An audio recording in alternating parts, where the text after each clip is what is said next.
Durante más de 400 años, Gran Bretaña dejó una huella profunda en África. Hoy vamos a recorrer, paso a paso, cómo pasó de establecer pequeños fuertes costeros en el siglo XVII a dominar vastos territorios, explotar recursos y finalmente enfrentar el colapso de su imperio.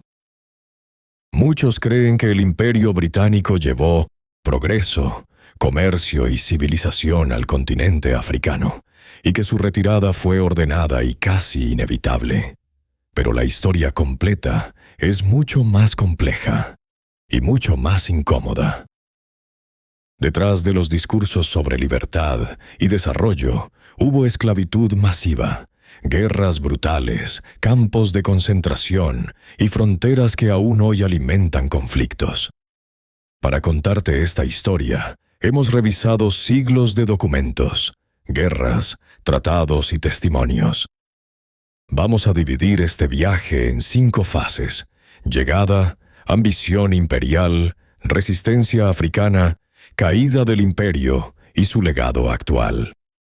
Y antes de comenzar, en tiempos sagrados, nos gustaría leer en los comentarios desde qué lugar del mundo nos miras y a qué hora de la noche nos estás viendo. A comienzos del siglo XVII, Inglaterra no era todavía el imperio dominante que hoy asociamos con mapas teñidos de rojo. Era una potencia en ascenso, ambiciosa, observando cómo España y Portugal acumulaban riqueza gracias al comercio ultramarino. África, en ese momento, no era vista como un continente a conquistar, sino como una oportunidad estratégica. En 1600 se funda la Compañía Británica de las Indias Orientales. Su objetivo principal no era África, sino Asia, especias, seda, té. Sin embargo, para llegar a la India, los barcos ingleses necesitaban rutas seguras, puntos de abastecimiento y escalas estratégicas. África se convirtió entonces en una pieza clave del tablero global. Pero mientras la Compañía de las Indias Orientales miraba hacia el este, otras compañías comerciales inglesas comenzaron a mirar hacia el oeste africano. En 1660, bajo el reinado de Carlos II de Inglaterra, se crea la Royal African Company. Su misión oficial, comerciar oro, marfil y otros productos en África Occidental. Su misión real, controlar y expandir el tráfico de esclavos hacia las colonias americanas. La lógica era simple y brutal. Las plantaciones en el Caribe y América del Norte necesitaban mano de obra.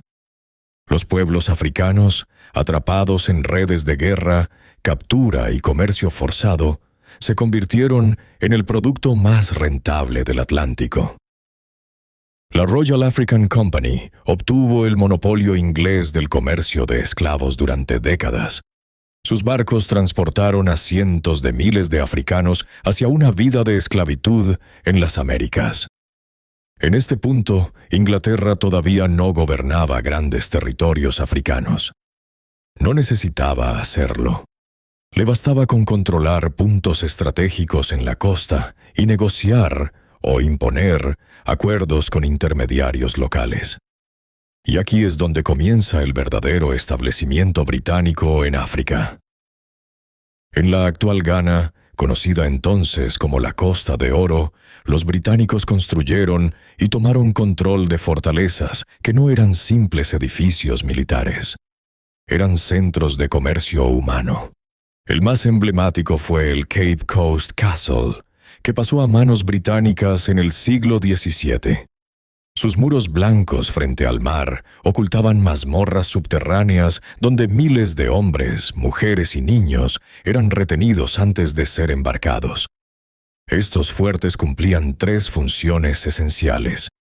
1. Protección militar contra potencias rivales como Holanda y Portugal. 2. Centro de almacenamiento de oro, marfil y personas esclavizadas. 3. Punto de negociación con élites africanas locales. Es importante entender algo. En esta fase, el poder británico en África era costero. No penetraban profundamente en el interior. No gobernaban extensos territorios. Operaban como comerciantes armados, respaldados por la corona. Pero cada fuerte era una semilla.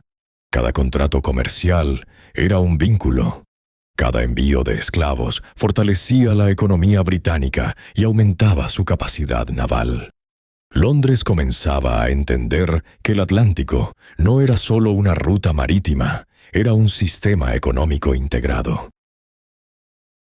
Mientras tanto, la Compañía Británica de las Indias Orientales expandía su influencia en Asia.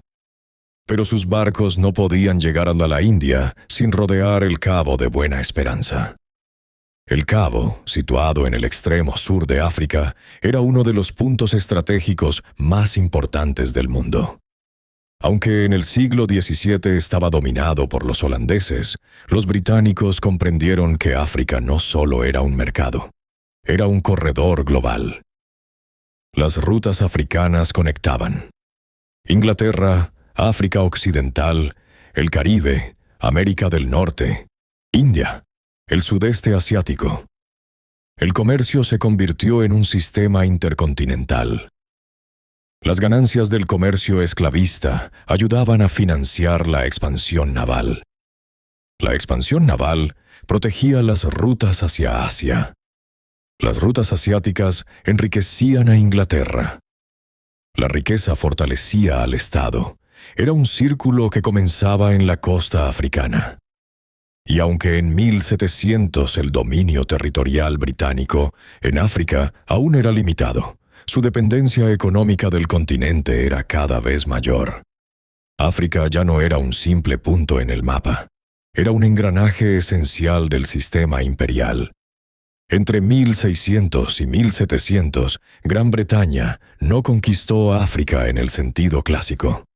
No dibujó fronteras internas ni impuso administraciones coloniales extensas, pero hizo algo más sutil y más duradero.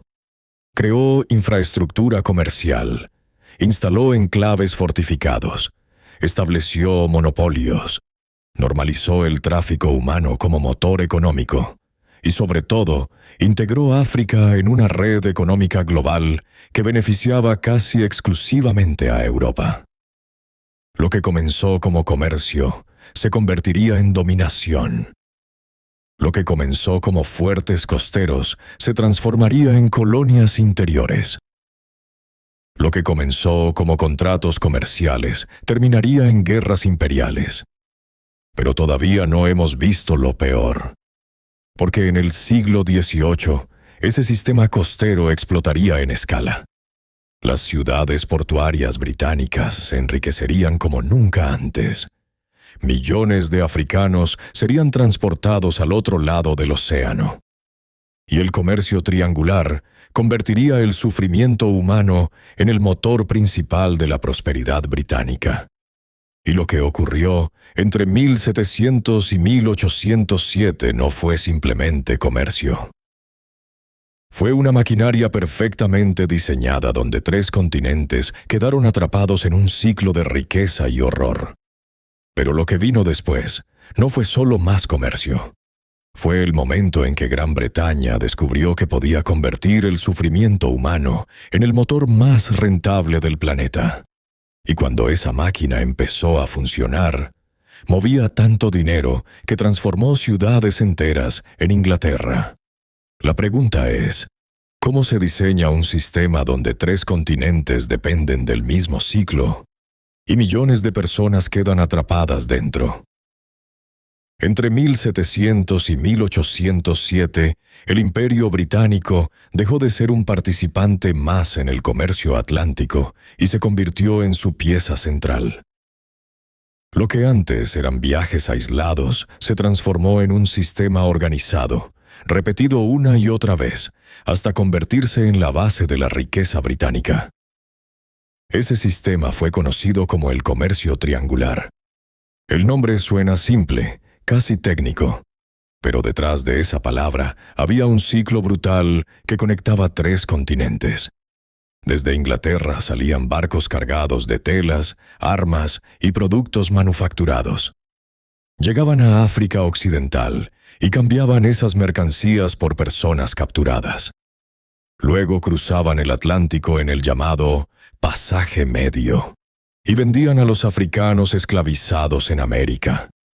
Con el dinero compraban azúcar, algodón o tabaco y regresaban a Inglaterra.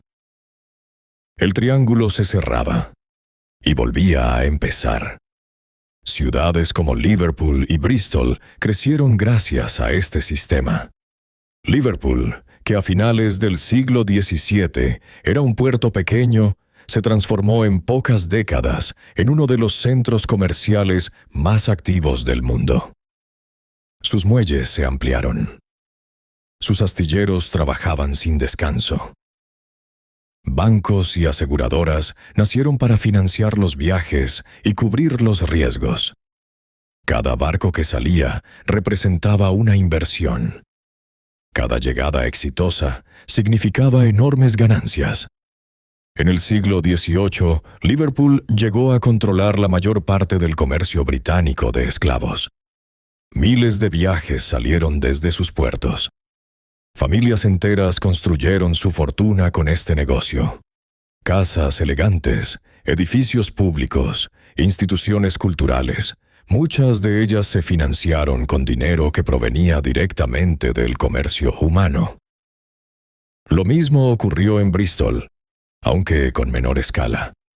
Ambas ciudades eran la prueba visible de que el sistema funcionaba. Al menos para quienes estaban arriba. Pero para entender lo que realmente significó este comercio, hay que mirar el otro lado del océano.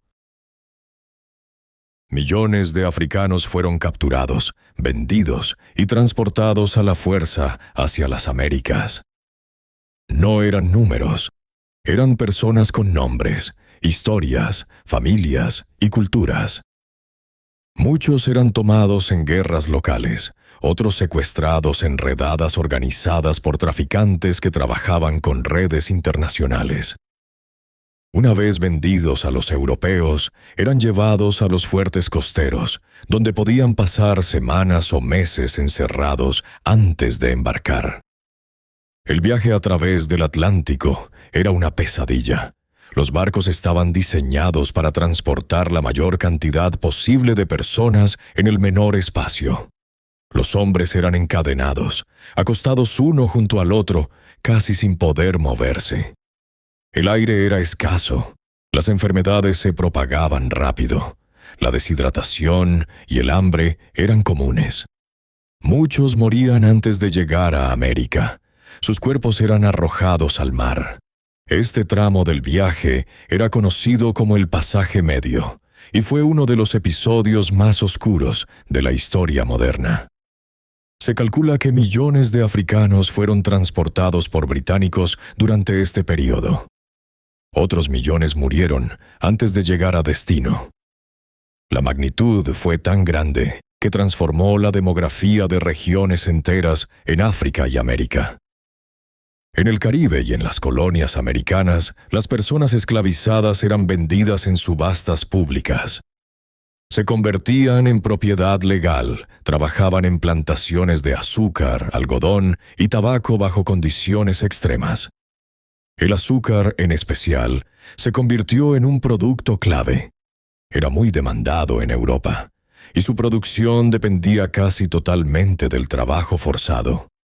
Aquí es donde el triángulo muestra su verdadera fuerza. El azúcar producido por esclavos en el Caribe llegaba a Inglaterra y se vendía con grandes beneficios. Parte de esas ganancias financiaba nuevos viajes a África. Parte se invertía en industrias locales. El dinero circulaba dentro del imperio, fortaleciendo su economía. No era un comercio marginal. Era central. Bancos británicos ofrecían préstamos para financiar expediciones. Aseguradoras cubrían pérdidas de barcos o carga. Empresas textiles producían telas baratas que luego se intercambiaban en África. Era un sistema conectado. Cada sector dependía del otro. Lo más inquietante es que este sistema estaba normalizado. No era secreto. No era ilegal. Era defendido por comerciantes y políticos como una parte necesaria del crecimiento nacional. Muchos lo veían como una fuente legítima de prosperidad.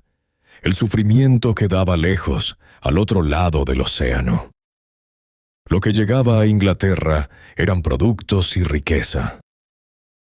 Durante más de un siglo, este modelo fortaleció a Gran Bretaña. Le dio poder naval, influencia internacional y estabilidad financiera. Ayudó a preparar el camino para la revolución industrial. Parte del capital que impulsó fábricas y nuevas tecnologías tenía raíces en este comercio. Pero no todo el mundo estaba de acuerdo. A finales del siglo XVIII comenzaron a surgir voces críticas dentro de la propia Gran Bretaña.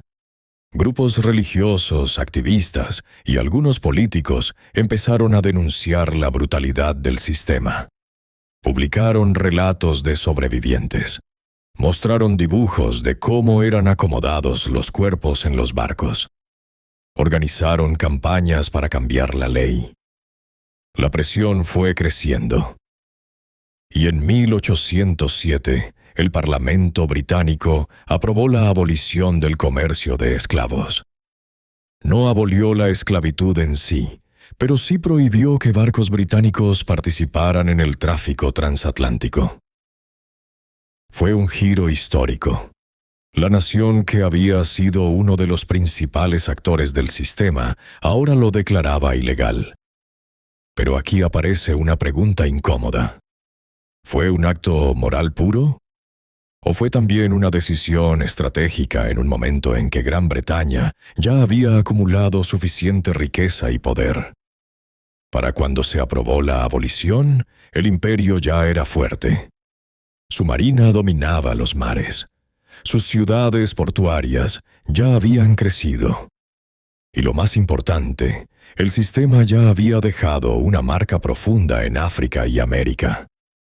El comercio triangular no solo movió dinero, movió poblaciones enteras, rompió estructuras sociales, creó desigualdades que todavía existen, y consolidó a Gran Bretaña como una potencia global. Pero justo cuando el comercio de esclavos fue abolido, algo curioso ocurrió.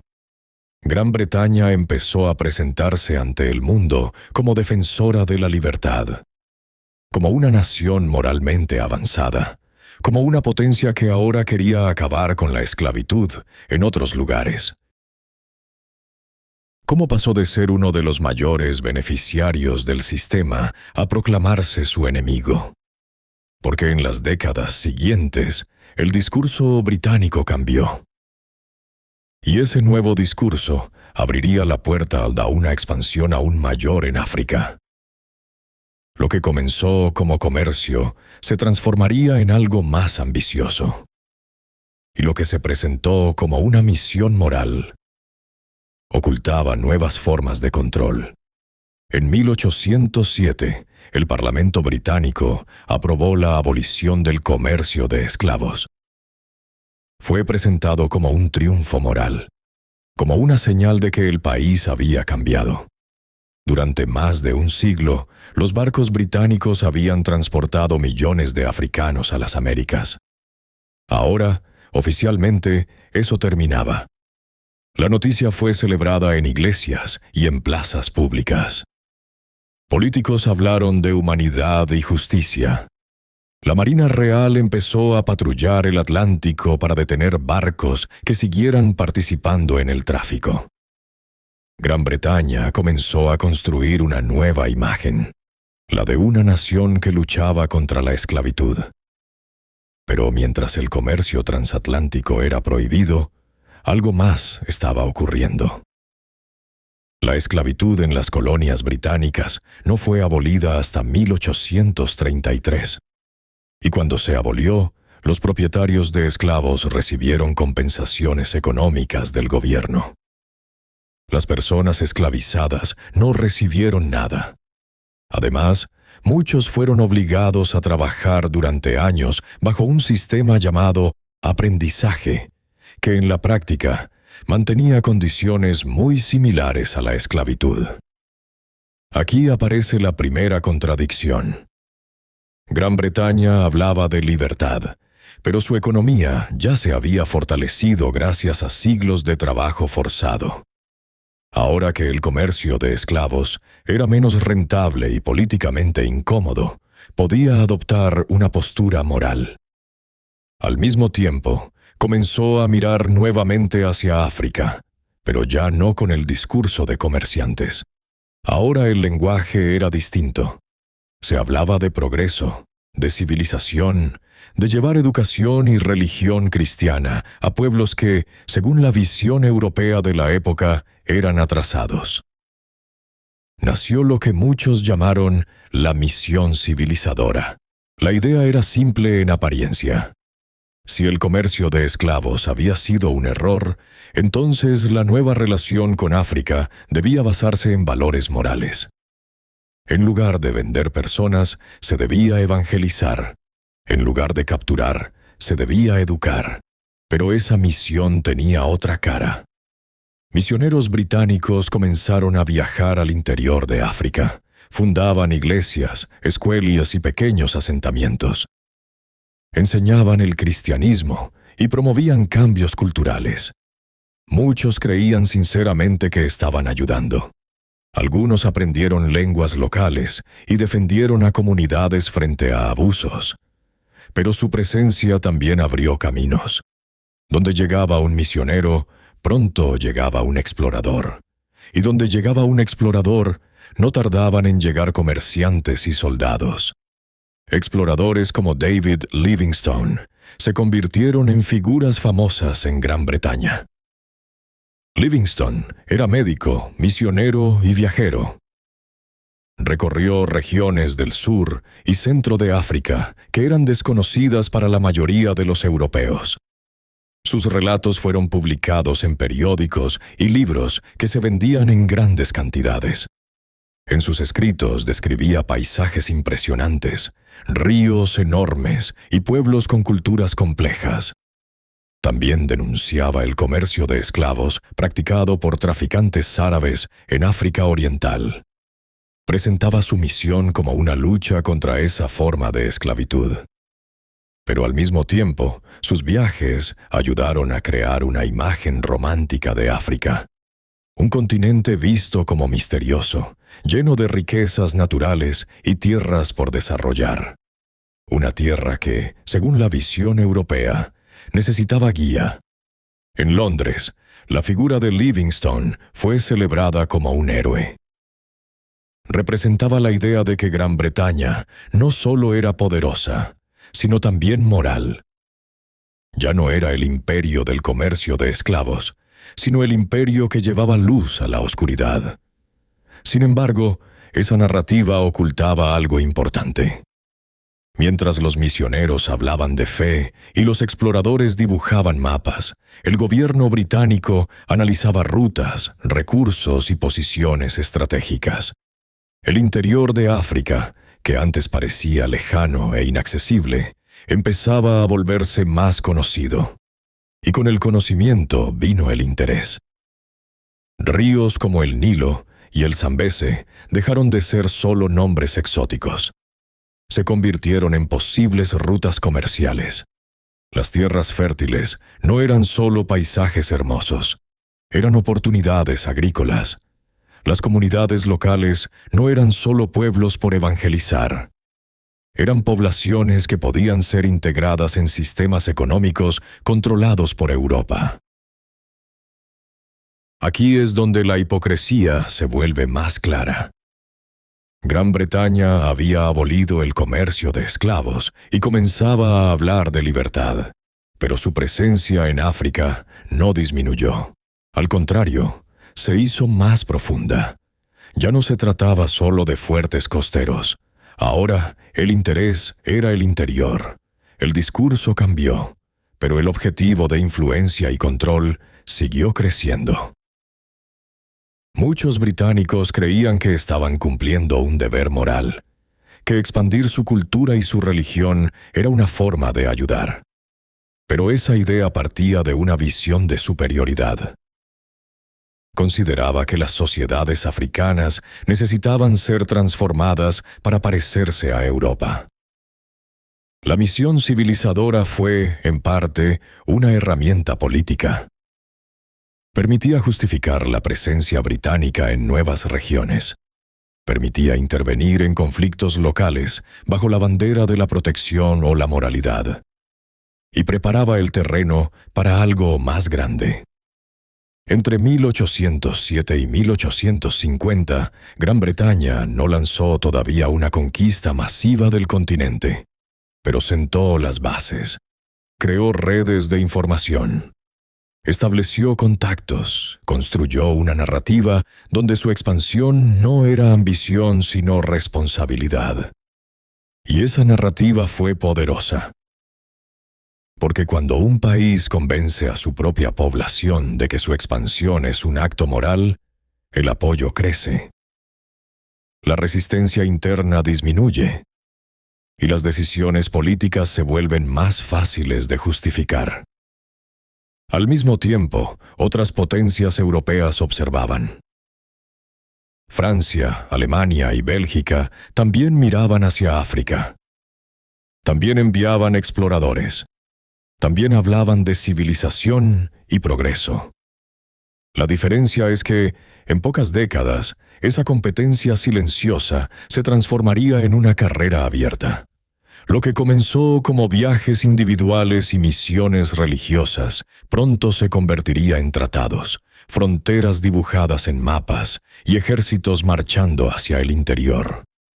Y cuando las potencias europeas decidieron que África ya no era solo un lugar para explorar, sino un territorio para dividir, el continente sería repartido como si fuera un pastel sobre una mesa en Europa. La pregunta no es si estaban preparados para lo que iban a hacer. La pregunta es si África estaba preparada para lo que iba a venir. Entre 1880 y 1900 ocurrió algo que cambió el destino de África para siempre. Durante siglos, las potencias europeas habían controlado zonas costeras. Ahora querían el continente completo. No solo puertos, no solo rutas comerciales. Querían territorio, recursos y poder. A este período se le conoce como el Scramble for Africa, la carrera por África. Fue una competencia rápida y agresiva entre potencias europeas para adueñarse del continente antes que sus rivales. Y Gran Bretaña estaba en el centro de esa competencia. Todo explotó en 1884, cuando el canciller alemán Otto von Bismarck organizó la Conferencia de Berlín. Representantes de las principales potencias europeas se reunieron en Alemania para decidir las reglas del juego. Ningún africano fue invitado. Ningún líder local fue consultado. En esa sala se trazaron líneas sobre mapas. Se reconocieron zonas de influencia. Se estableció que quien ocupara físicamente un territorio podría reclamarlo. África fue tratada como un espacio vacío, como si no tuviera millones de habitantes con culturas, sistemas políticos y fronteras propias. Gran Bretaña llegó a esa conferencia con una ventaja. Ya controlaba territorios importantes en el sur de África, partes de la costa occidental y posiciones estratégicas en el norte. Pero Francia, Alemania, Bélgica y Portugal también querían su parte. La competencia se volvió intensa. Para Gran Bretaña, el continente no era solo una cuestión de orgullo. Era estratégico. Controlar África significaba asegurar rutas hacia la India, proteger el comercio y garantizar materias primas para su industria. El imperio ya era poderoso, pero quería ser intocable. Aquí aparece una figura clave: Cecil Rhodes. Rhodes era un empresario británico que hizo fortuna con los diamantes en el sur de África. Fundó la empresa De Beers, que llegó a controlar gran parte del mercado mundial de diamantes, pero su ambición iba más allá del dinero. Rhodes soñaba con un imperio británico que se extendiera desde el Cabo de Buena Esperanza, en el sur de África, hasta el Cairo, en el norte. Una franja continua de territorio británico que atravesara el continente de punta a punta. El Cabo a El Cairo no era solo una idea romántica, era un plan geopolítico. Si Gran Bretaña lograba unir sus colonias del sur con sus intereses en Egipto, controlaría una línea estratégica completa. Dominio del comercio, dominio militar, dominio político. Para lograrlo, era necesario ocupar tierras en el centro y este de África antes que otros lo hicieran. Rhodes impulsó la expansión hacia lo que hoy es Zimbabue y Zambia. Incluso uno de esos territorios llevó su nombre, Rodesia. Mientras tanto, Francia avanzaba desde el oeste hacia el este. Alemania, que había llegado tarde al reparto colonial, tomó territorios en el este y suroeste africano. Bélgica, bajo el rey Leopoldo II, se adueñó del Congo en una de las colonizaciones más brutales de la historia. Cada potencia quería más.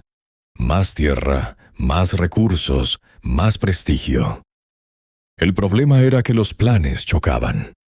Si Gran Bretaña quería una línea norte-sur y Francia quería una línea oeste-este, sus territorios se cruzaban. La tensión crecía. En varios puntos del continente, las tropas europeas estuvieron a punto de enfrentarse directamente. En muchos casos, los conflictos no eran solo diplomáticos, eran militares. Cuando una potencia declaraba que un territorio era suyo, enviaba soldados. Si encontraba resistencia local, la aplastaba. Si encontraba presencia de otra potencia, negociaba o amenazaba. Lo más impactante es la velocidad. En apenas 20 años, casi todo el continente africano fue dividido entre potencias europeas. Solo Etiopía logró mantenerse independiente tras derrotar a Italia en la batalla de Adwa. El resto quedó bajo control extranjero. Gran Bretaña consolidó colonias en Egipto, Sudán, Kenia, Uganda, Sudáfrica y otras regiones clave. No gobernaba todo África, pero sí controlaba áreas estratégicas enormes. El discurso seguía siendo el mismo. Civilización, progreso, orden. Pero ahora el control era directo. Se imponían administraciones coloniales, se cobraban impuestos, se explotaban recursos minerales y agrícolas. Las fronteras trazadas en Europa no respetaban grupos étnicos ni realidades locales. Comunidades enteras quedaron divididas. Rivales históricos quedaron dentro del mismo territorio. La carrera por África no fue un accidente. Fue una competencia consciente por poder global. Y Gran Bretaña jugó con ventaja gracias a su marina, su economía y su experiencia imperial. Pero esta expansión no fue pacífica. Cada territorio ocupado significaba resistencia. Cada avance significaba conflicto. Y en algunos lugares, la tensión no era solo contra pueblos africanos, sino también contra otras potencias europeas. El sueño del Cabo a El Cairo estaba cada vez más cerca, pero había un obstáculo importante en el norte: el control del Nilo y de Egipto.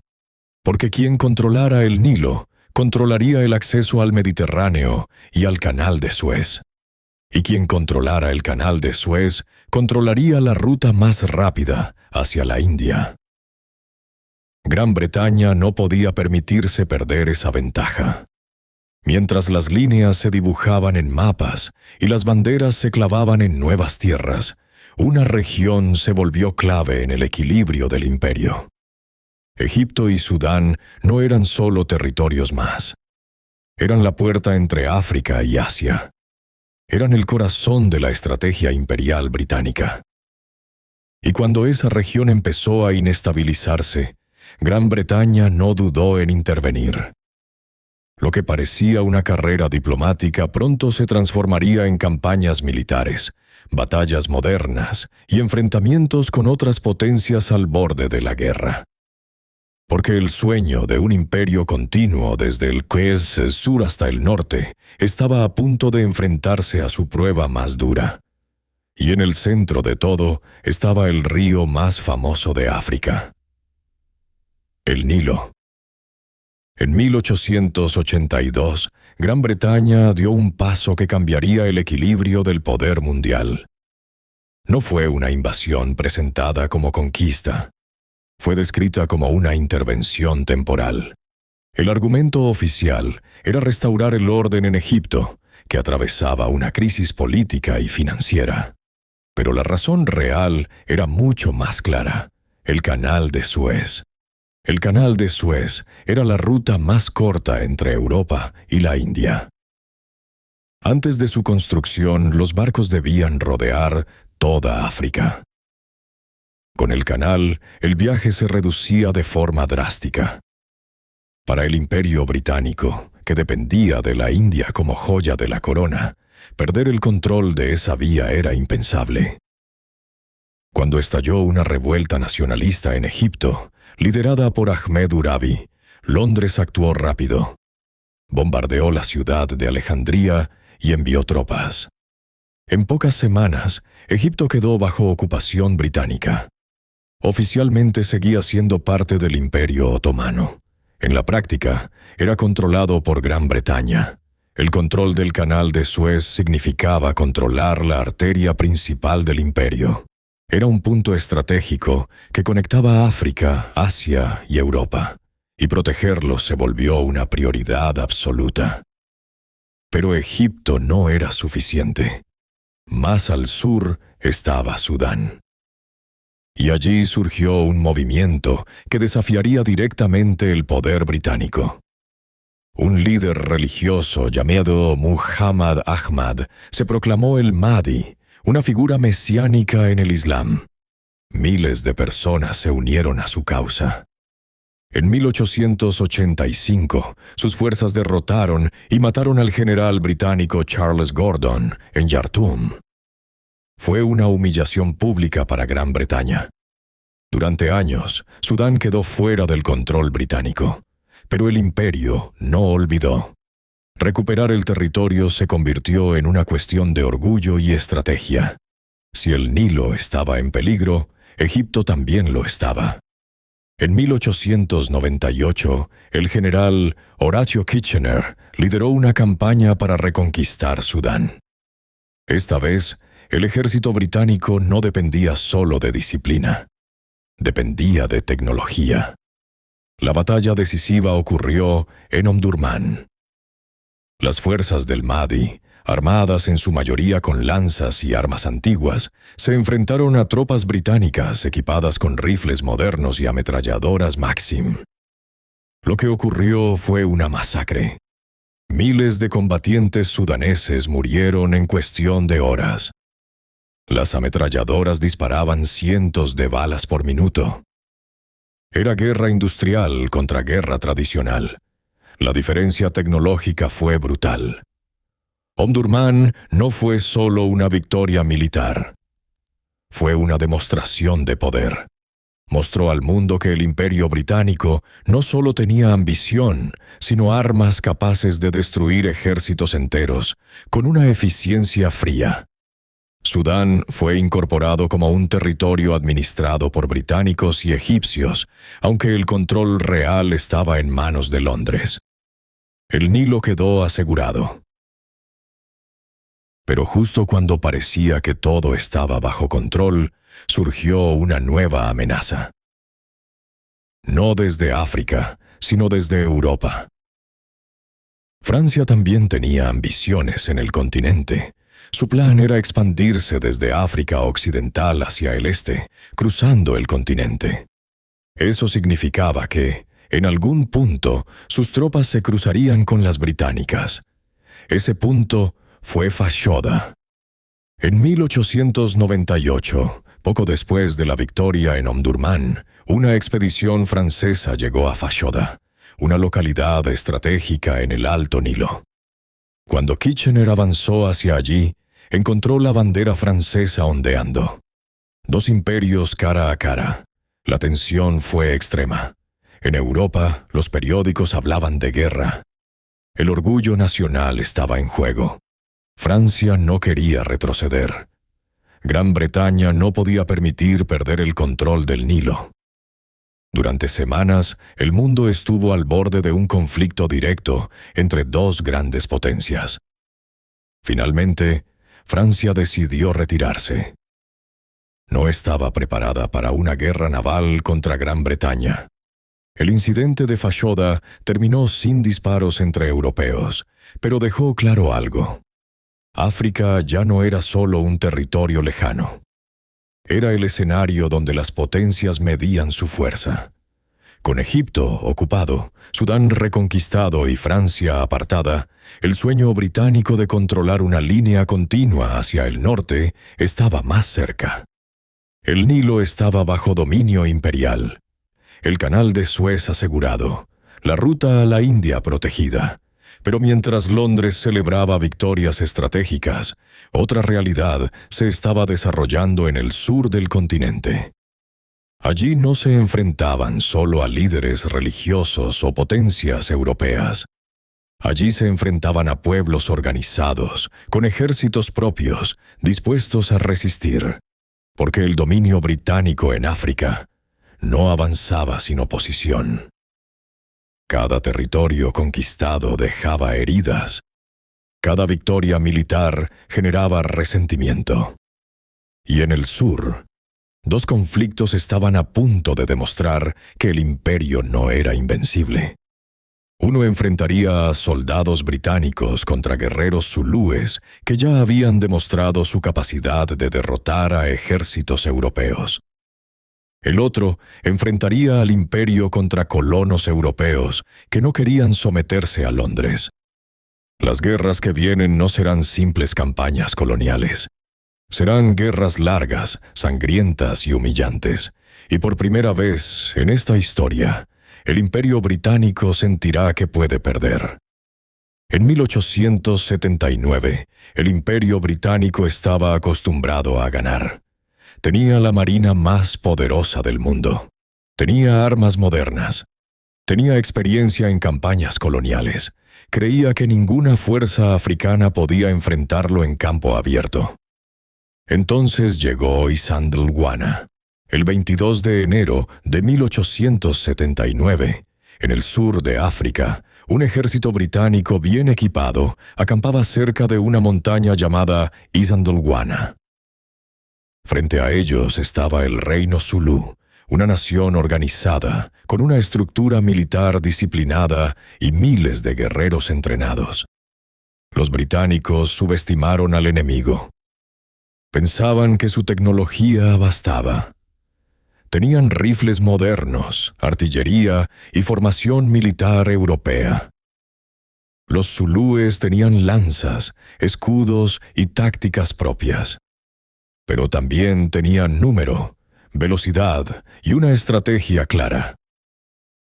Ese día, alrededor de 20.000 guerreros zulúes lanzaron un ataque coordinado. Rodearon el campamento británico usando una formación conocida como los cuernos del búfalo. Atacaron por los flancos mientras el centro presionaba de frente. Los británicos no lograron organizar una defensa sólida. La línea se rompió. Las municiones comenzaron a escasear. Y cuando los zulúes llegaron al combate, cuerpo a cuerpo, la ventaja tecnológica dejó de importar. Más de 1.300 soldados británicos murieron. Fue una de las peores derrotas sufridas por una potencia europea frente a un ejército africano en el siglo XIX. La noticia fue un shock en Londres. El imperio que se presentaba como invencible había sido derrotado por guerreros con lanzas. Aunque meses después, Gran Bretaña regresó con más tropas y finalmente venció al reino Zulú, la humillación de Isandl Bwana quedó marcada. Demostró que la resistencia africana no era débil ni desorganizada, era real y podía ganar. Pero el conflicto más largo y brutal en el sur no fue contra los zulúes. Fue contra los Boers. Los Boers eran descendientes de colonos holandeses establecidos en Sudáfrica desde el siglo XVII. Con el tiempo formaron repúblicas independientes en el interior, como el Transvaal y el Estado Libre de Orange. Eran agricultores, profundamente religiosos y desconfiaban del control británico. Cuando se descubrieron enormes reservas de oro y diamantes en sus territorios, el interés británico creció de inmediato. Sudáfrica ya no era solo una colonia más. Era una fuente de riqueza estratégica. La primera guerra Boer estalló en 1880.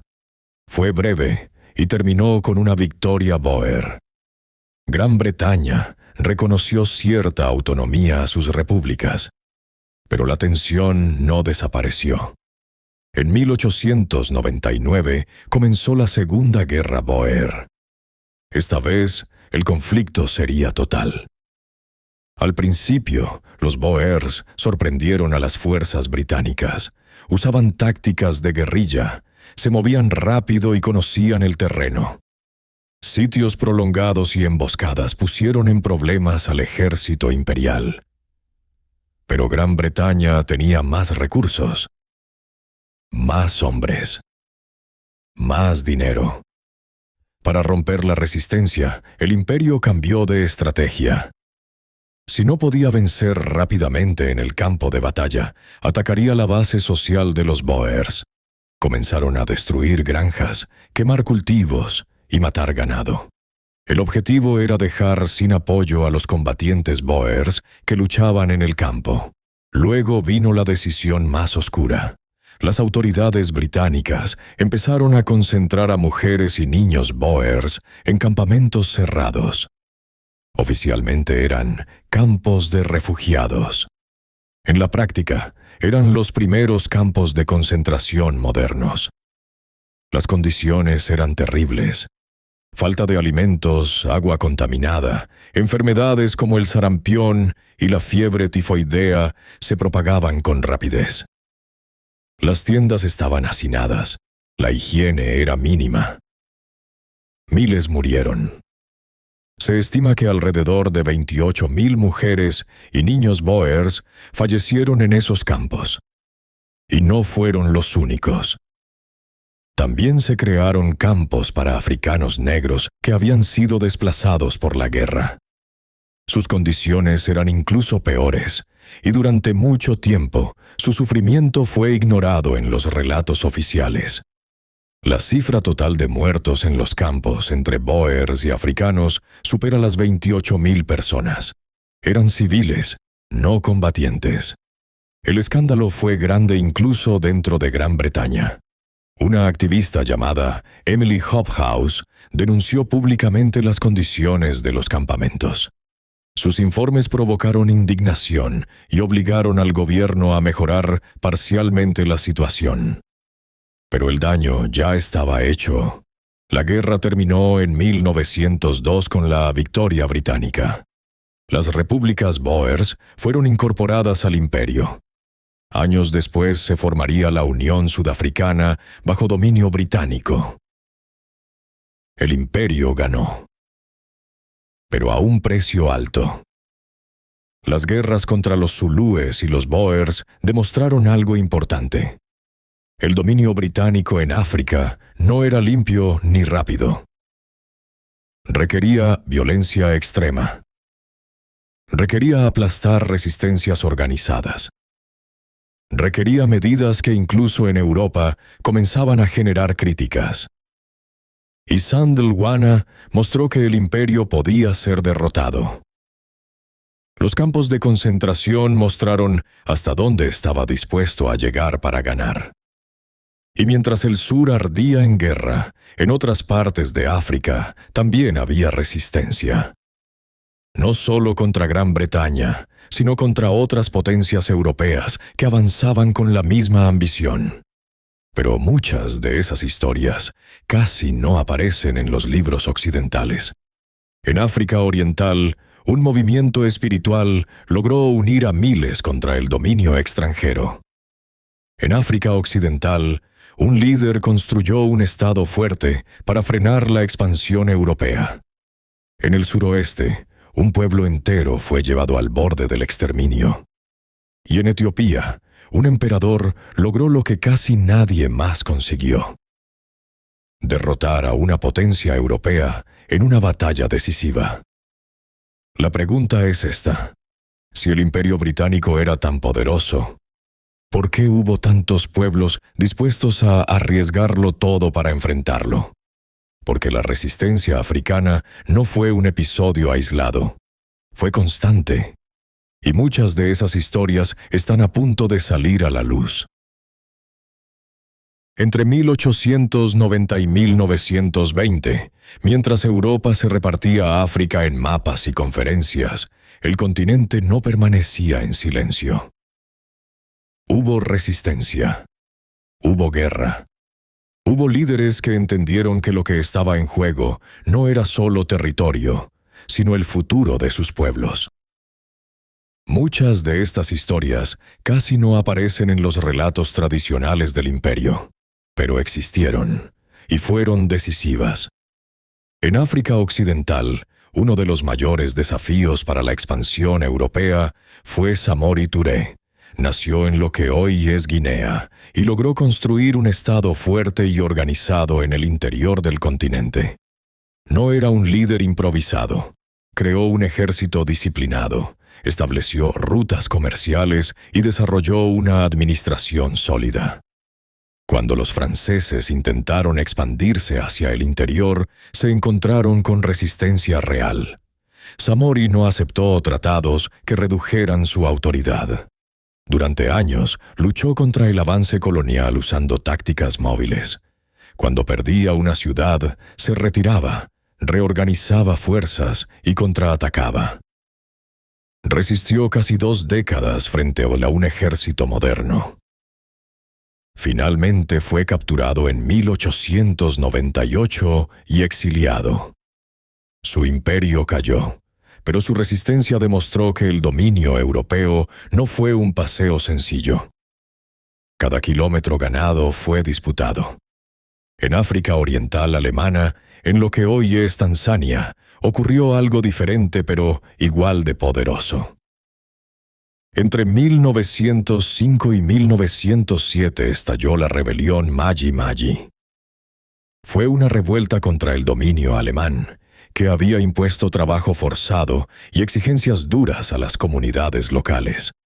El nombre Maji Maji viene de la palabra agua en suajili. Un líder espiritual afirmó que el agua bendita podía proteger a los guerreros de las balas alemanas. Miles creyeron en esa promesa. No era solo fe, era desesperación y esperanza mezcladas. La rebelión unió a distintos grupos étnicos que normalmente no luchaban juntos. Por un momento, el dominio colonial pareció tambalearse.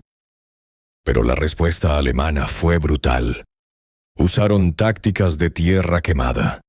Destruyeron cultivos, quemaron aldeas y provocaron hambrunas masivas.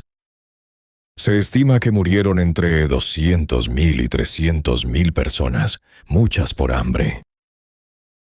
La rebelión fue aplastada, pero dejó una marca profunda.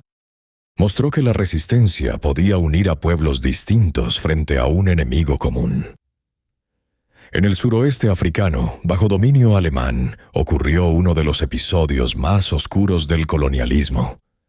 Entre 1904 y 1908, los pueblos Herero y Nama se levantaron contra la ocupación alemana. Habían perdido tierras, ganado y autonomía. La tensión llegó al límite. La respuesta alemana fue extrema. El general Lothar von Trotha emitió una orden clara: expulsar o exterminar. Miles de Herero fueron empujados hacia el desierto del Kalahari. Se bloquearon pozos de agua. Se impidió el regreso. Muchos murieron de sed y hambre. Otros fueron capturados y enviados a campos de concentración donde eran obligados a trabajar en condiciones inhumanas. Se calcula que hasta el 80% del pueblo herero murió. También una gran parte del pueblo nama. Este episodio es considerado por muchos historiadores como el primer genocidio del siglo XX. Durante décadas fue ignorado o minimizado. Pero ocurrió.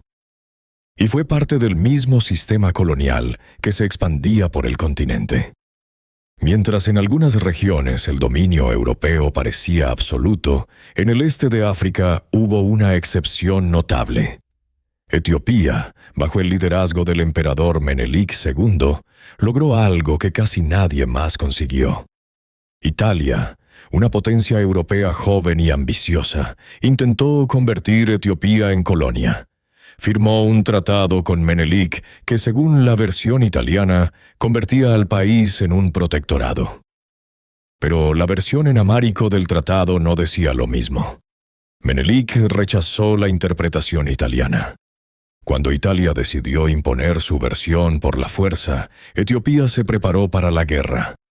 En 1896, en la batalla de Adwa, el ejército etíope derrotó a las fuerzas italianas. Fue una victoria clara. Un ejército africano vencía a una potencia europea en campo abierto. Etiopía mantuvo su independencia. Adwa se convirtió en símbolo de orgullo y resistencia no solo para Etiopía, sino para todo el continente y la diáspora africana. Demostró que la expansión europea no era inevitable, pero la mayoría de las resistencias no terminaron en victoria. Samori fue derrotado. La rebelión Maji Maji fue aplastada. Los Herero y Nama sufrieron una tragedia devastadora. Muchas otras revueltas en distintos territorios fueron sofocadas con violencia. Gran Bretaña, Francia, Alemania y otras potencias consolidaron su control. Para 1920, casi todo el continente estaba bajo dominio colonial. Pero aquí hay algo importante. La resistencia no desapareció, cambió de forma. Donde antes había ejércitos organizados, comenzaron a surgir movimientos políticos. Donde antes había líderes militares, comenzaron a aparecer líderes intelectuales y activistas. La lucha no terminó, se transformó. Y mientras las potencias celebraban su dominio territorial, estaban construyendo algo que tendría consecuencias a largo plazo. No solo tomaron tierras, tomaron recursos. Porque una vez que el control político estuvo asegurado, el siguiente paso fue económico. El verdadero objetivo no era solo la bandera, era el oro, eran los diamantes, era el caucho. Era el trabajo barato. El poder imperial no se sostenía solo con mapas pintados de rojo. Se sostenía con riqueza extraída del suelo africano y enviada a Europa. Y aquí viene la parte que casi nadie conecta. Las guerras, las rebeliones y los genocidios no fueron accidentes aislados. Fueron parte de un proceso para asegurar algo mucho más grande. Un sistema económico.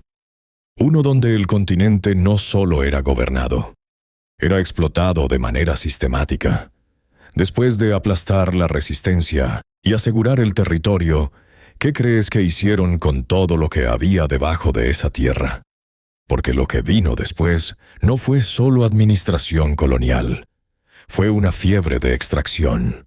Y esa fiebre cambiaría para siempre la relación entre África y Gran Bretaña. Entre 1870 y 1950, el dominio británico en África dejó de ser solo político o militar. Se volvió económico. Si el siglo anterior había sido de conquista, este fue de extracción. El continente no era visto como un hogar para millones de personas. Era visto como una reserva inmensa de recursos listos para ser explotados. Todo comenzó con una fiebre. En 1867 se descubrieron diamantes en Kimberley, en el sur de África. Lo que parecía un hallazgo aislado se convirtió en una carrera. Miles de buscadores llegaron con la esperanza de hacerse ricos. Pronto, el desorden inicial fue reemplazado por grandes compañías que empezaron a controlar la producción. Aquí aparece una empresa clave, De Beers. Fundada por Cecil Rhodes y otros empresarios, De Beers logró monopolizar la producción de diamantes en la región. En poco tiempo, controlaba la mayor parte del mercado mundial.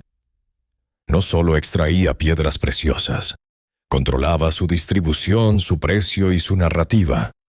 Los diamantes dejaron de ser simples minerales. Se convirtieron en símbolo de lujo, amor y estatus. Pero detrás de ese brillo había otra realidad.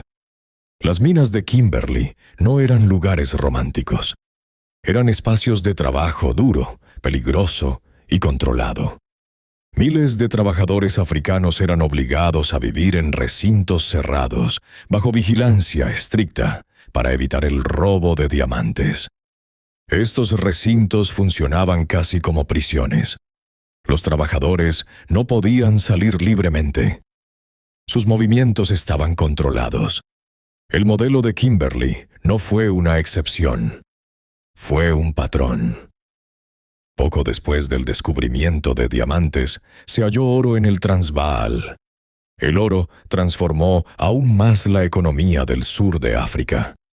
Ciudades como Johannesburgo crecieron de forma rápida. Bancos británicos invirtieron millones. El imperio tenía ahora un interés directo en mantener el control, pero la extracción de oro requería mano de obra masiva y barata. Para garantizar trabajadores, las autoridades coloniales impusieron impuestos a las poblaciones africanas. Impuestos que solo podían pagarse con dinero. Y la única forma de conseguir ese dinero era trabajar en minas o plantaciones controladas por europeos. Era una presión indirecta, pero efectiva. En otras regiones del continente, el modelo fue similar. En Kenia, se expropiaron tierras fértiles para colonos británicos. Las comunidades locales fueron desplazadas a zonas menos productivas. Para sobrevivir, muchos debían trabajar en plantaciones europeas por salarios mínimos. En Nigeria y Ghana, se reorganizó la producción agrícola para servir al mercado europeo. El cacao, el aceite de palma y otros productos eran cultivados para exportación. Las economías locales se transformaron para satisfacer la demanda británica. En África Oriental, el trabajo forzado se convirtió en una herramienta común. En algunas colonias, hombres eran obligados a trabajar en proyectos de infraestructura, como carreteras y ferrocarriles, bajo condiciones duras y con poca compensación. El ferrocarril de Uganda, por ejemplo, fue presentado como un símbolo de progreso. Conectaba el interior con la costa, facilitaba el comercio, pero también facilitaba la extracción.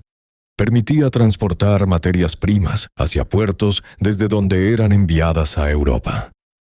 Cada vía férrea, cada puerto ampliado, cada mina abierta tenía un objetivo claro: sacar riqueza del continente.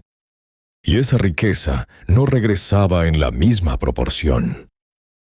Gran Bretaña construyó fábricas, financió bancos, fortaleció su industria. Parte del capital que impulsó su desarrollo industrial provenía directamente de recursos africanos. Mientras tanto, muchas regiones africanas quedaron atrapadas en economías dependientes, centradas en un solo producto. El sistema estaba diseñado para beneficiar al centro imperial. Los recursos salían. Las decisiones se tomaban en Londres. Los precios se fijaban en mercados europeos. Las poblaciones locales tenían poco control sobre su propio destino económico. Lo más duro es que esta explotación no siempre era visible como violencia abierta. No era una batalla como Omdurmán. No era una guerra como contra los Boers. Era una estructura, un sistema legal y administrativo que hacía parecer normal la extracción constante. Pero el costo humano fue real. Trabajar en minas profundas era peligroso. Derrumbes, enfermedades pulmonares, accidentes. Muchos trabajadores vivían lejos de sus familias durante meses o años. Las comunidades tradicionales se fragmentaron. La migración laboral cambió la estructura social de regiones enteras. Además, las fronteras coloniales obligaron a distintos grupos a convivir bajo un mismo sistema impuesto. En algunos casos, las autoridades coloniales favorecieron a ciertos grupos sobre otros para facilitar el control. Esto sembró tensiones que durarían décadas. Entre 1870 y 1950, el continente fue transformado económicamente. No para su propio beneficio, sino para alimentar un sistema imperial global. Y sin embargo, mientras la riqueza fluía hacia Europa, el mundo estaba cambiando. En 1914 estalló la Primera Guerra Mundial. Y por primera vez, millones de soldados de distintos imperios fueron llamados a luchar en un conflicto global. África no quedó fuera. Colonias británicas enviaron tropas. Hombres africanos lucharon en frentes europeos y africanos. Se les prometió reconocimiento, derechos, tal vez reformas. Cuando terminó la guerra, esas promesas no se cumplieron plenamente. Luego vino la Segunda Guerra Mundial. De nuevo, recursos y soldados africanos fueron movilizados para defender un imperio que hablaba de libertad frente al fascismo. Pero aquí aparece la gran contradicción. ¿Cómo podía Gran Bretaña luchar por la libertad en Europa mientras mantenía colonias bajo control en África? Después de décadas de explotación económica y sacrificios en guerras globales, una nueva generación africana comenzó a hacer esa pregunta en voz alta. El imperio seguía siendo fuerte, pero ya no era incuestionable. Porque cuando las personas que han sido explotadas también han sido armadas y entrenadas en guerras mundiales, algo cambia. La lealtad empieza a romperse. Y la idea de independencia deja de parecer imposible. Entre 1914 y 1945, el mundo entró en guerra 2 veces. Y aunque muchas veces se cuenta como una historia europea, África estuvo profundamente involucrada. No como espectadora, como participante. Cuando comenzó la Primera Guerra Mundial en 1914, el Imperio Británico llamó a sus colonias. Necesitaba soldados, trabajadores y recursos. África respondió. Cientos de miles de hombres africanos fueron reclutados para luchar bajo bandera británica. Otros millones trabajaron como porteadores, cargando suministros en campañas militares dentro del propio continente. En África Oriental, por ejemplo, las fuerzas británicas y alemanas se enfrentaron durante años. La guerra no fue solo en trincheras europeas. También fue en selvas y sabanas africanas. Los porteadores caminaban cientos de kilómetros llevando comida, armas y equipo. Muchos murieron por enfermedad, agotamiento o hambre. A los soldados africanos se les dijo que estaban luchando por la libertad, por defender el imperio, por proteger la civilización. Pero esa libertad no incluía la suya. Cuando terminó la Primera Guerra Mundial en 1918, Gran Bretaña salió victoriosa. Alemania perdió sus colonias en África, y esas colonias fueron repartidas entre las potencias vencedoras. En lugar de reducir el dominio colonial, la guerra lo expandió. Pero algo había cambiado. Los hombres que regresaban a casa no eran los mismos. Habían visto el mundo. Habían luchado junto a europeos, habían escuchado discursos sobre democracia y derechos, y empezaron a hacerse preguntas. Si arriesgamos la vida por el imperio, ¿no merecemos algo a cambio? Durante los años 20 y 30, comenzó a crecer una nueva generación de líderes africanos. Algunos habían estudiado en universidades británicas. Otros eran veteranos de guerra. Empezaron a formar asociaciones, sindicatos y movimientos políticos. No pedían aún independencia total en todos los casos. Pedían reformas, mayor participación, igualdad ante la ley. Pero el sistema colonial no estaba diseñado para compartir poder real. Gran Bretaña respondió con cambios limitados, consejos consultivos, reformas pequeñas, pero el control principal seguía en manos británicas. Luego llegó la Segunda Guerra Mundial en 1939. Esta vez el conflicto fue aún mayor. El nazismo y el fascismo amenazaban Europa. Gran Bretaña volvió a llamar a sus colonias. De nuevo, África respondió. Más de 1 millón de africanos sirvieron en fuerzas británicas durante la Segunda Guerra Mundial. Lucharon en el norte de África contra las fuerzas de Alemania e Italia. Otros fueron enviados a Asia. Muchos trabajaron en fábricas y plantaciones para mantener el esfuerzo de guerra. Otra vez se habló de libertad, de defender al mundo contra la tiranía, de luchar por un futuro mejor. Y otra vez surgió la contradicción.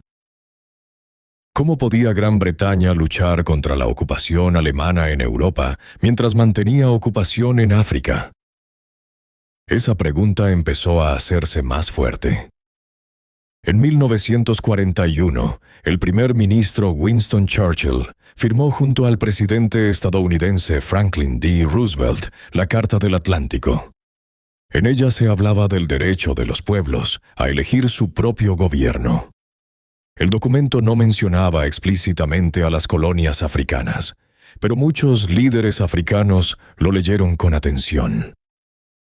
Si el derecho a la autodeterminación era un principio, ¿por qué no aplicaba a África? Después de 1945, el mundo ya no era el mismo. Europa estaba devastada. Gran Bretaña había ganado la guerra, pero estaba económicamente debilitada. Su deuda era enorme. Su ejército estaba agotado. Mientras tanto, en África, el nacionalismo crecía. En Costa de Oro, que más tarde sería Ghana, surgieron movimientos políticos que exigían independencia. En Nigeria, Kenia y otros territorios, intelectuales y activistas organizaban partidos y periódicos. La idea de que el dominio británico era permanente empezó a desmoronarse. Muchos veteranos africanos regresaron con una nueva confianza. Habían combatido en guerras globales. Sabían que el imperio no era invencible. Habían visto a Europa en ruinas. Ya no parecía un modelo intocable. Las promesas hechas durante la guerra no se cumplieron como muchos esperaban. No hubo independencia inmediata. No hubo igualdad plena. En algunos lugares, la represión aumentó para contener las demandas. Pero el cambio ya estaba en marcha. El nacionalismo africano no nació en un solo momento. Fue el resultado de décadas de experiencia colonial, explotación económica y participación en guerras que no eran propias. Las guerras mundiales aceleraron el proceso. Dieron experiencia militar, conciencia política y redes internacionales. Gran Bretaña intentó mantener el control mediante reformas graduales.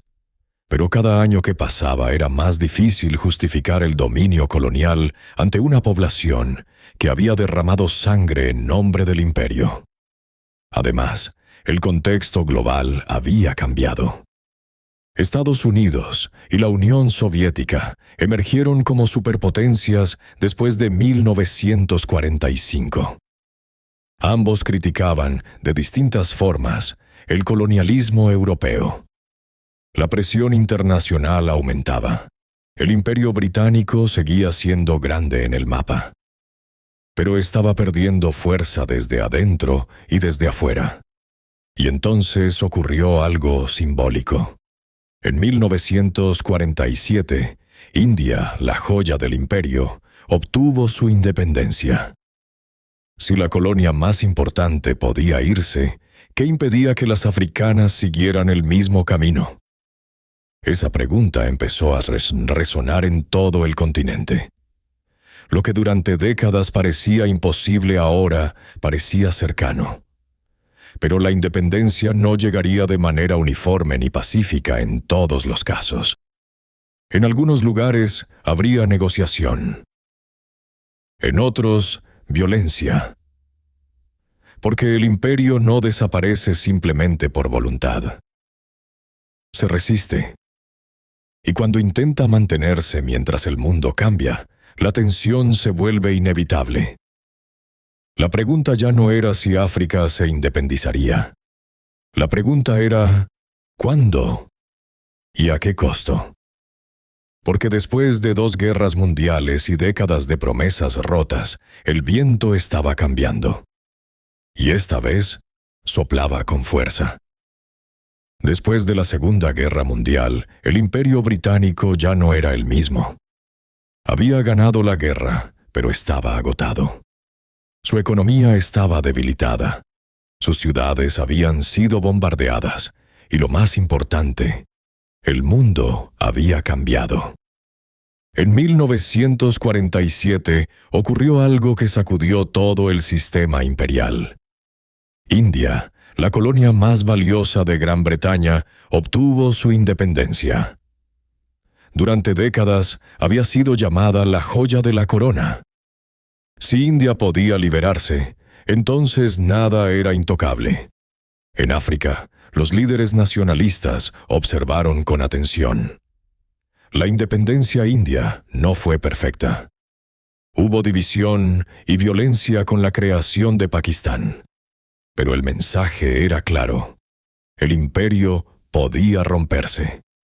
A partir de ese momento, el impulso por la independencia en África dejó de ser un sueño lejano.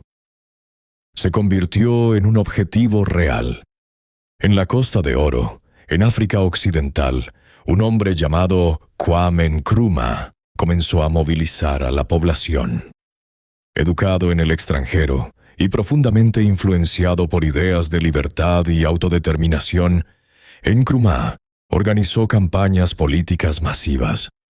No pedía pequeñas reformas, pedía independencia total. En 1957, la Costa de Oro se convirtió en Ghana, el primer territorio africano subsahariano, en lograr la independencia del dominio británico en el siglo XX. Fue un momento histórico. Multitudes celebraron en las calles.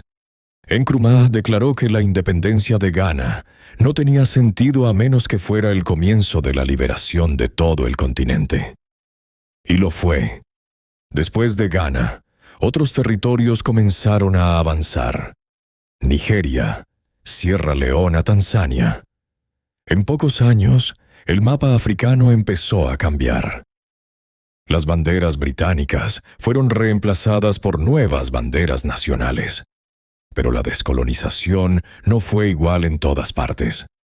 En Kenia, el proceso fue mucho más violento. Allí, gran parte de la tierra fértil había sido entregada a colonos británicos. Las comunidades locales, especialmente los Kikuyu, habían sido desplazadas. El resentimiento creció durante décadas.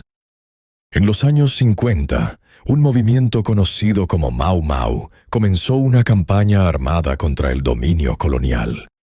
El gobierno británico respondió declarando el estado de emergencia en 1952. Lo que siguió fue una represión brutal. Decenas de miles de personas fueron detenidas. Se establecieron campos de detención donde los sospechosos eran interrogados, golpeados y en muchos casos torturados. Aldeas enteras fueron reubicadas en asentamientos vigilados. El discurso oficial hablaba de restaurar el orden, pero la realidad fue una guerra sucia. La violencia no fue solo contra combatientes armados, también alcanzó a civiles. Miles murieron durante el conflicto. La cifra exacta sigue siendo debatida, pero el impacto fue profundo. La guerra Mau Mau mostró que Gran Bretaña no estaba dispuesta a irse fácilmente cuando sus intereses estaban en juego. Y sin embargo, incluso en Kenia, el proceso terminó con independencia en 1963. Mientras tanto, en Londres, el debate era intenso. Algunos políticos entendían que el imperio ya no era sostenible. Otros querían resistir el cambio. En 1960, el primer ministro británico, Harold Macmillan, pronunció un discurso en Sudáfrica que marcó un momento simbólico. Dijo que un viento de cambio estaba soplando a través del continente africano. Reconoció públicamente que el nacionalismo era una fuerza imparable. Ese discurso no fue un acto de generosidad, fue un reconocimiento de la realidad. Gran Bretaña ya no tenía los recursos ni el apoyo internacional para mantener un imperio como antes. Además, la Guerra Fría había comenzado. Estados Unidos y la Unión Soviética competían por influencia en el mundo. Mantener colonias podía empujar a nuevos estados independientes hacia el bloque rival. Así que el imperio empezó a retirarse. Entre 1957 y 1965, una ola de independencias transformó África. Ghana, Nigeria, Kenia, Uganda, Tanzania y muchos otros territorios obtuvieron soberanía. Las ceremonias eran solemnes. Las banderas cambiaban. Los discursos hablaban de un nuevo comienzo. Pero la independencia no significaba que todos los problemas desaparecieran. Las fronteras que habían sido trazadas en Europa seguían ahí. Economías diseñadas para exportar materias primas seguían dependiendo del mercado externo. Sistemas políticos creados bajo dominio colonial no siempre estaban preparados para manejar la diversidad interna. Aún así, el cambio fue real. En apenas 2 décadas, el Imperio Británico en África pasó de ser una estructura sólida a un recuerdo en retroceso, lo que durante siglos había sido presentado como misión civilizadora, como deber moral, como proyecto eterno, terminó cediendo ante la presión de pueblos que exigían gobernarse a sí mismos. Pero hay algo que suele olvidarse. La retirada británica no fue siempre limpia. No fue siempre transparente. En algunos casos, antes de irse, autoridades coloniales destruyeron documentos, ocultaron archivos y borraron rastros de abusos cometidos durante décadas. Y en algunos territorios, la violencia no terminó con la independencia. Porque mientras el viento de cambio soplaba en público, en privado todavía se libraban batallas para mantener el control el mayor tiempo posible. Si el imperio aceptaba que el cambio era inevitable, ¿por qué en ciertos lugares luchó hasta el último momento? Porque en el final del dominio británico hubo operaciones secretas, campos ocultos y decisiones que no aparecieron en los discursos oficiales. Y lo que ocurrió en esos últimos años no fue una retirada elegante. Fue una guerra silenciosa para proteger la imagen del imperio antes de desaparecer. Entre 1952 y 1963, mientras en Londres se hablaba del viento de cambio y del fin del imperio, en algunas colonias británicas la retirada no fue pacífica. Fue violenta, fue secreta, y durante décadas fue negada. Kenia es el caso más claro. En 1952, el gobierno británico declaró el estado de emergencia ante el levantamiento Mau Mau. El movimiento estaba compuesto en su mayoría por miembros del pueblo Kikuyu que reclamaban tierra, derechos políticos y el fin del dominio colonial. Para Londres no era una lucha política. Era una amenaza terrorista que debía ser eliminada. La respuesta fue masiva. Miles de soldados británicos fueron desplegados. Se organizaron redadas en aldeas. Se arrestó a líderes sospechosos sin juicio. Pero lo que vino después fue mucho más grande de lo que durante años se admitió. El gobierno colonial implementó un sistema de detención masiva. Se estima que hasta 1.500.000 personas fueron desplazadas o internadas en lo que oficialmente se llamaban aldeas de emergencia o centros de rehabilitación. En la práctica, eran campos de concentración. Muchos detenidos no eran combatientes. Eran campesinos sospechosos de simpatizar con el movimiento. Mujeres, hombres y niños fueron obligados a abandonar sus hogares. Aldeas enteras fueron cercadas con alambre de púas y vigiladas por guardias armados. Dentro de los campos, las condiciones eran duras. Hubo trabajo forzado, golpizas, hambre, enfermedades, interrogatorios violentos. Documentos y testimonios posteriores revelaron que se aplicaron métodos sistemáticos de tortura. Algunos detenidos fueron sometidos a palizas extremas, privación de comida, abusos físicos y humillaciones. Durante años, el relato oficial minimizó lo ocurrido. Se habló de un programa de reeducación para combatir la radicalización.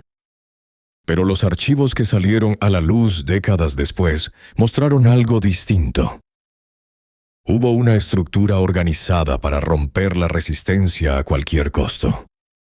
El objetivo no era solo derrotar a los combatientes Mau Mau en el campo. Era destruir el apoyo social que los sostenía, quitarles tierra, quitarles comunidad, quitarles dignidad. Miles murieron durante el conflicto, no solo en combate, también en los campos. La violencia no se limitó a Kenia. En Malaya, en el sudeste asiático, Gran Bretaña enfrentó una insurgencia comunista desde 1948. Aunque no estaba en África, el conflicto fue parte del mismo patrón imperial tardío. La llamada Emergencia Malaya fue una guerra contra guerrillas que operaban en la selva. La respuesta británica fue combinar fuerza militar con control poblacional. Cientos de miles de personas fueron trasladadas a nuevas aldeas, vigiladas para aislar a los insurgentes. Se impuso un sistema de identificación, toques de queda y vigilancia constante. El modelo era claro: controlar a la población para aislar a los rebeldes. Lo que conecta Kenia y Malaya no es solo la violencia, es el momento. Estos conflictos ocurrieron cuando el imperio ya estaba en retirada. Ya se sabía que la independencia era inevitable en muchas regiones. Y sin embargo, se usaron métodos extremos para mantener el control el mayor tiempo posible. Y aquí aparece una de las partes más oscuras. Cuando Gran Bretaña comenzó a conceder independencia a sus colonias, se llevó algo consigo: documentos. En lo que luego se conocería como Operation Legacy, funcionarios coloniales destruyeron o retiraron miles de archivos sensibles antes de abandonar territorios africanos y asiáticos. Informes sobre torturas, abusos y decisiones polémicas fueron quemados o enviados a Londres. La intención era clara: proteger la imagen del imperio. Durante décadas, muchos sobrevivientes kenianos hablaron de torturas y abusos. Durante décadas, las autoridades británicas negaron que existiera una política sistemática. Decían que eran casos aislados, pero en 2011 salieron a la luz miles de documentos ocultos en archivos británicos. Revelaron detalles de la represión en Kenia. Confirmaron que el sistema de detención y castigo había sido más amplio de lo que se admitía. En 2013, el gobierno británico aceptó pagar compensaciones a un grupo de sobrevivientes kenianos que habían sufrido tortura durante la emergencia Mau Mau. Fue un reconocimiento tardío, pero importante. Sin embargo, el debate no terminó ahí. Muchos historiadores argumentan que la violencia de estos años finales no fue una excepción. Fue parte del ADN del imperio cuando se sentía amenazado. Cuando la autoridad se desafiaba, la respuesta era fuerza. Lo que hace que estas guerras sucias sean tan impactantes es el contraste. Por un lado, discursos en Londres hablando de libertad, autodeterminación y transición pacífica. Por otro, campos cercados, interrogatorios violentos y destrucción de pruebas. Entre 1952 y 1963, el Imperio Británico intentó mantener el control en un mundo que ya no aceptaba el colonialismo como antes. El resultado fue una mezcla de negociación y brutalidad. Cuando Kenia logró su independencia en 1963, lo hizo después de una década de conflicto. La bandera cambió, el gobierno cambió, pero las cicatrices quedaron. Lo mismo ocurrió en otros territorios donde la transición no fue limpia. Las guerras sucias del final muestran que el imperio no cayó de manera suave. Se desmoronó entre tensiones, silencios y secretos. Y aunque oficialmente el dominio británico en África terminó en gran parte en los años 60, las consecuencias de ese siglo y medio de control no desaparecieron con una ceremonia de independencia. Las fronteras quedaron. Las estructuras económicas quedaron. Las desigualdades quedaron. Y la pregunta que empieza a surgir es otra. Después de 400 años de presencia británica en África, ¿qué quedó realmente? Porque el imperio puede retirarse físicamente, pero su legado no desaparece tan fácil. Cuando el dominio británico terminó oficialmente en gran parte de África durante los años 60, no significó que su influencia desapareciera. Lo que quedó fue más complejo, más profundo, y en muchos casos más difícil de resolver. Las fronteras que hoy vemos en el mapa africano fueron trazadas en oficinas europeas, muchas veces sin tener en cuenta etnias, lenguas o historias locales. Pueblos que habían sido rivales durante siglos quedaron dentro del mismo país. Comunidades unidas fueron separadas por líneas artificiales. Esas divisiones no causaron todos los conflictos modernos, pero sí sembraron tensiones que todavía influyen en guerras civiles y crisis políticas. Luego está la Commonwealth. Oficialmente es una asociación voluntaria de países que cooperan en temas económicos y culturales. Muchos estados africanos forman parte. Para algunos es una relación práctica basada en comercio y diplomacia. Para otros es una sombra del pasado imperial, una forma elegante de mantener lazos que comenzaron bajo dominio. El debate sobre reparaciones también sigue abierto.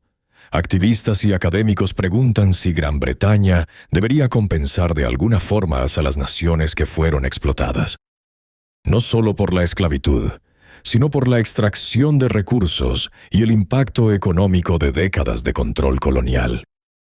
El gobierno británico ha reconocido errores en algunos casos, pero la discusión sobre responsabilidad histórica está lejos de cerrarse. En países como Sudáfrica, la desigualdad económica heredada del periodo colonial y del apartheid sigue siendo visible.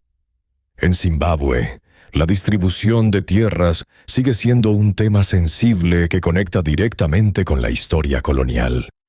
En Nigeria, una de las mayores economías del continente, la estructura basada en exportación de materias primas tiene raíces claras en el modelo impuesto durante el dominio británico.